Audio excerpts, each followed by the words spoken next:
Okay, we're going to start our blue-green, and we have this one, so we're ready to do the last chapter of our greens.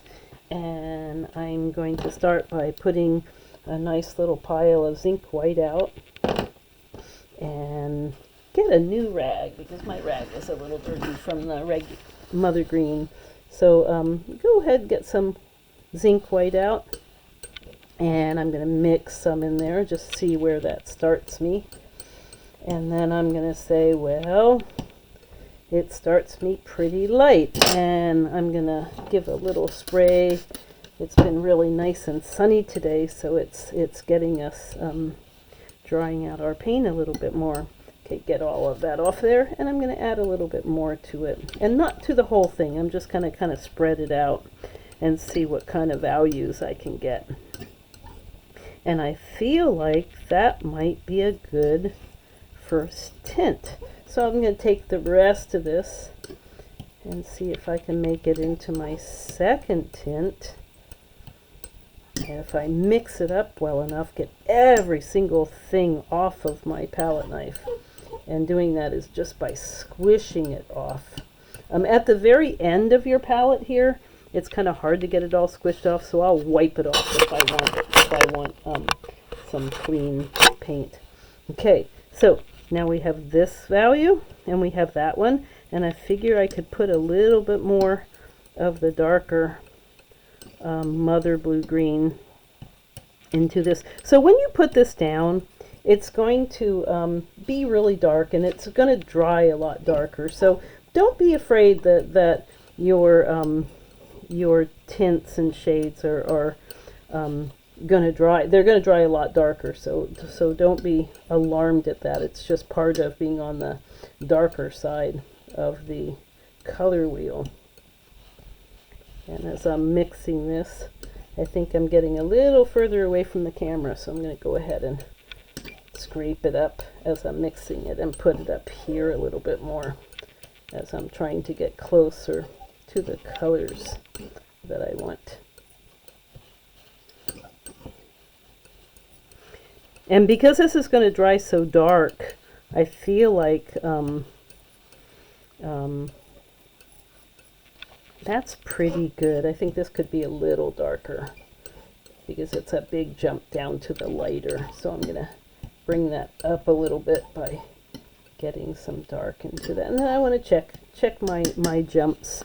And there's not much paint in here, so I'm going to go ahead and add some more to this pile, even though it's not a very big square or a rectangle on my color wheel.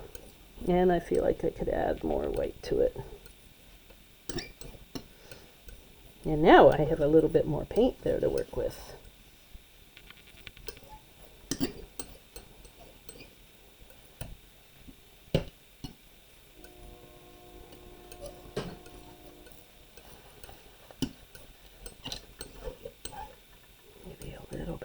This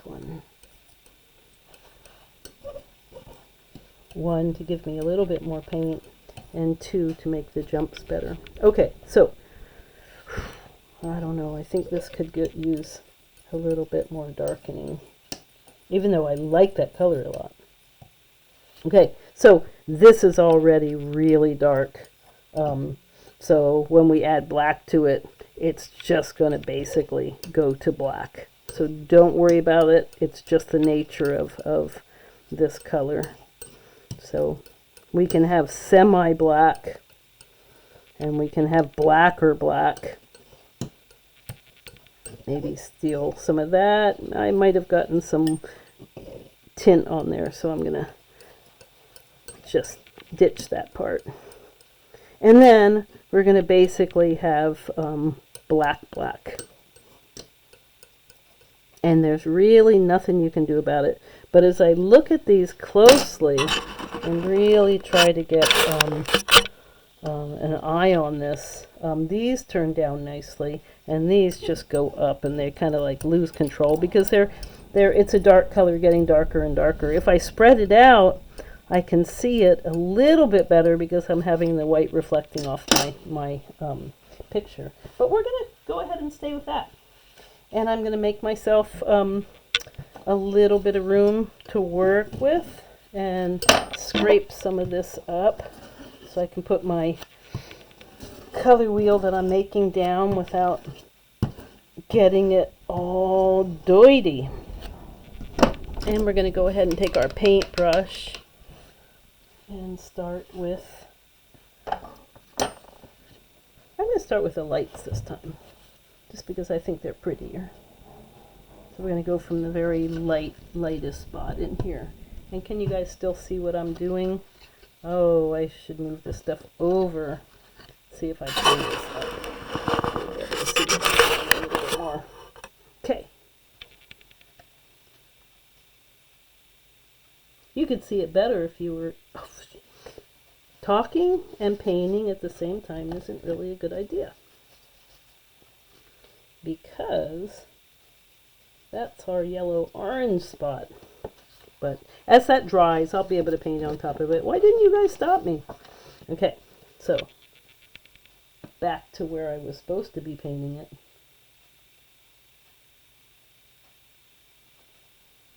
So, it's hard sometimes to bridge the gap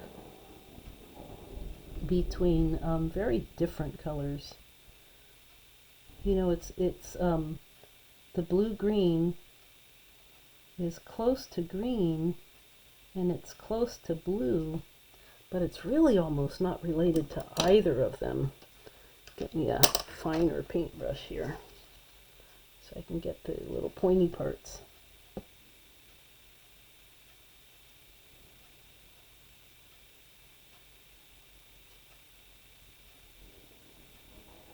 Okay, and then we're going to go on to our beautiful second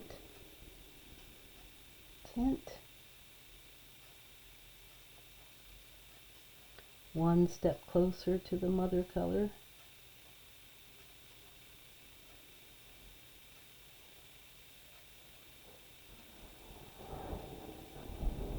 And again, these are going to dry darker, but it's a dark color. Ooh, I went over the line a little bit, but that's okay. I can come on top of it with the next color. I like how forgiving paint can be. You can also, if you get really mad at it, you can always sand it. Can't really sand paper that well, but the shells that I've been working on, or anything on wood, even terracotta, you could sand the paint off. When I was in school, I used to sand my canvases down, and sanding my canvases down, I would be able to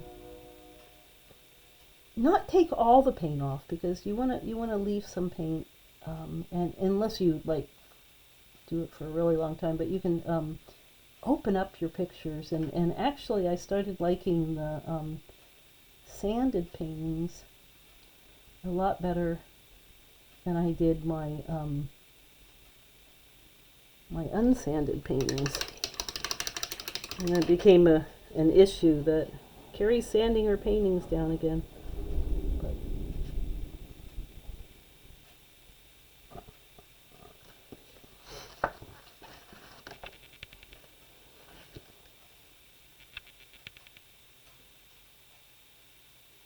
I think putting a direction, see how I kind of turn this around?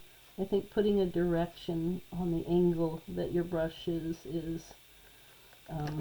leaning to the paper, the easier it is, because I don't have to break my wrist. My paintbrush is still straight out in front of me, and so I can have a pretty clean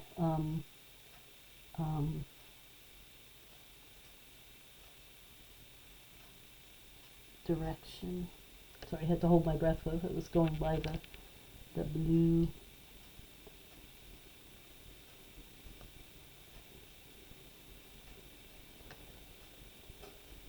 And I had plenty of paint for this one.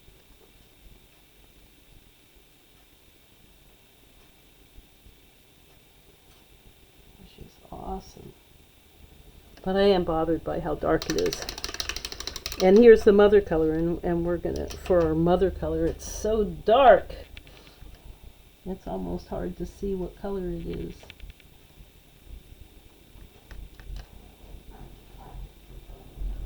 I think that because I'm using phthalo blue to make my blue green mixed with it was azo yellow this time, it makes it really dark. But cobalt blue, if I use cobalt instead, it would really take the brilliance out of it.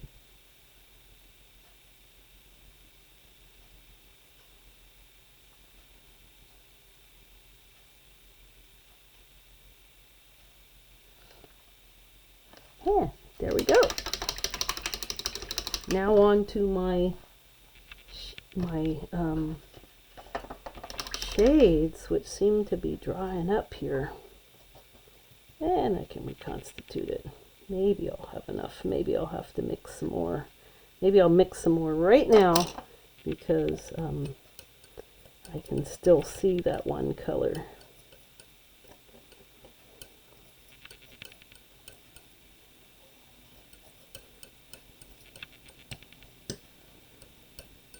You know, it's darker than the mother blue-green, but it's still, it's going to dry even darker. So when it dries, it's going to dry to near black, but that's not quite black. These ones are much more closer to black. So maybe I'll get these guys wet again while I'm doing this and try to see the color. It's really hard to see, and I think this could use a little bit more black because it's close to that one. Yeah, okay, so let's go ahead and put this one on there. And now my paint is wet on that side, so I have to watch putting my hand in it and also watch turning my wheel into that wet paint over there.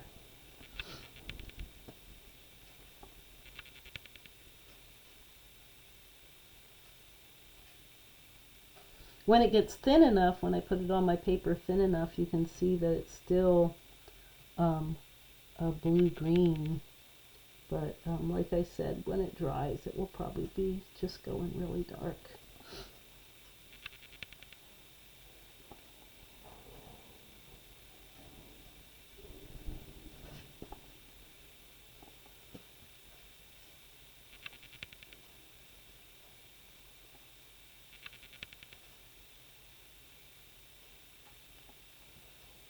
And I think I'm going to, ooh, what was that color? I think I'm going to scrape this up so I have a more concentrated pile of it. Because it's getting, whoa, I made messes. And I clean messes up. Good thing this was dry. If it wasn't dry, it would have been a bigger mess.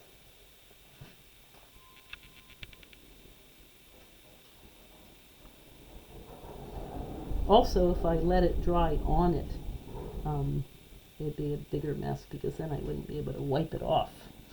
So you want to, if you do have a mess or if you make a mistake, try to wipe it off right away before it gets dry.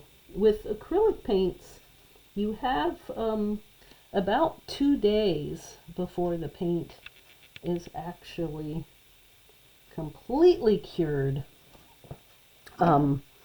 so that you can scrape it off with on a canvas. That works.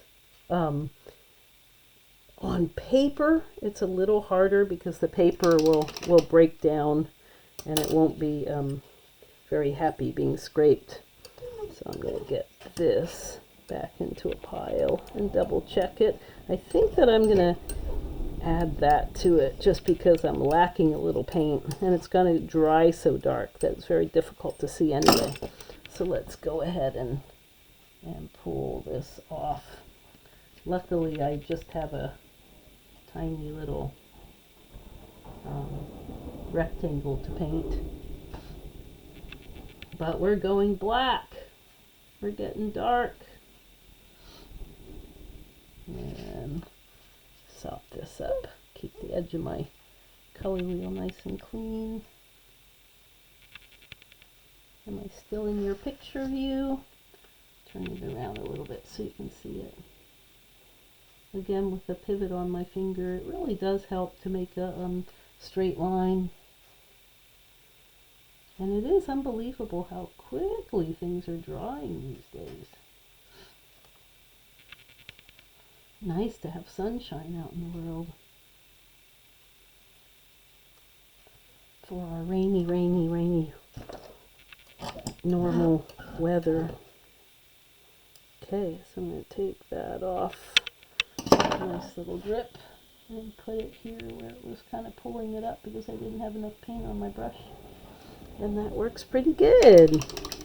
So now we're going to go to the one that's probably closest to black. When you get to purples, you're going to have the same thing happen. It's going to go to black even faster. The red violet might not as much, but most likely it will.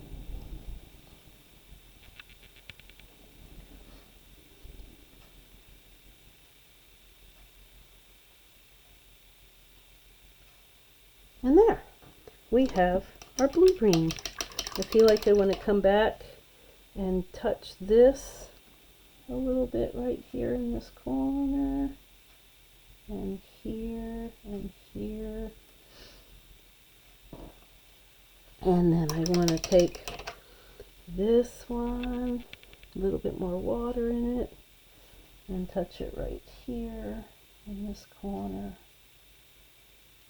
in that corner. I don't want to see any white. And then I want to take my number 1, and these paints, the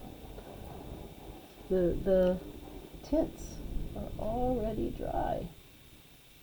I don't even need to hair dry them. Okay, so